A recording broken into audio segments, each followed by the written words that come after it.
Good afternoon, LC people. Yesterday there was an RD 500 on this bench. That has now been done, finished and dispatched. Today, this bike belongs to Paul Cox. He brought me this on about the 8th of November. It had a noisy engine.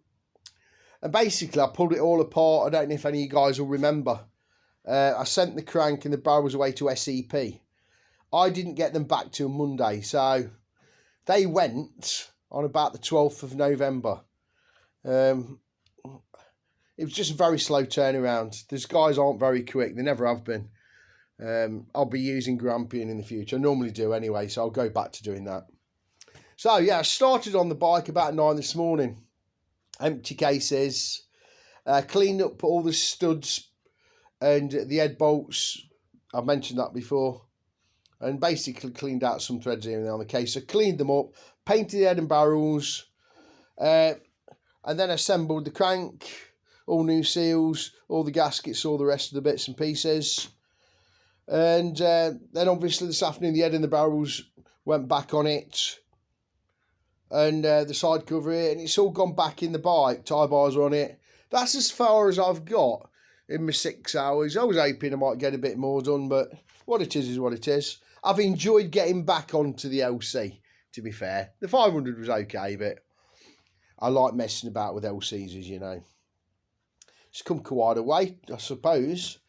I've got to do stuff for somebody else tomorrow, but I will be back on it Monday, and I will post about it again, because I'm hopeful I'll have a full day on it Monday, get the pipes back on it, the radiator, the carbs, plumb it all up, fluid it all up, and get it running and get it back to where it was.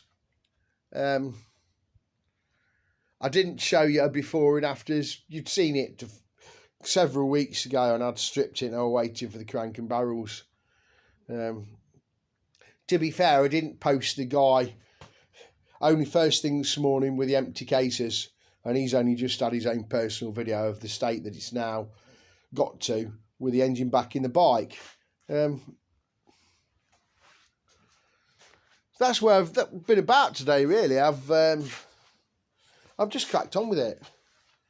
Had fun in games with Woodruff Key. It kept not wanting to let me slide the mag flywheel back on. It kept moving, and then it jumped out a couple of times, and I was scratching to find it. Those things are lively little buggers at the best of times. But anyway, it's all gone back on. It's timed up, and that's where I'm at with it. If you want to see it finished off and hear it running, like I say, I'll be back on it Monday, and you can see where I'm at. Chain to go back on, obviously. Like I say, all the ancillary bits and pieces. I'm waiting for a battery for it. DPD. Now, he bought the battery, it got sent to his house, and they sent it to me. And I didn't get a delivery time slot. So nobody was in, and they came twice. They took it back. I got a card with a tracking number. I went on it, and it just kept chucking me off the website. So I don't know where his battery is. Very, very disappointing, that is. I like things to be... I like to buy the things, and I know I get a delivery time with the driver's name, so I know someone can be in or leave a message where to leave the parts. But so yeah, that's Dave's sad story with the battery on the bike. But there you go. I'm sure it'll get all resolved in the next few days, and that's it. So if you want to see it running, have a look at my post on Monday. Okay, guys, thanks for watching all this week. I appreciate all your positive comments about the RD 500. Yeah, it did look an absolute stunner. He'll be happy with it. It fought me. Obviously, I had aftermarket pipes on that bike, and the plastics didn't want to bend round the pipes very well. It was very, very tight, and the holes didn't line up. But anyway, I forgot about that, and I've enjoyed today. All right, folks, thanks for watching. Dilly dilly.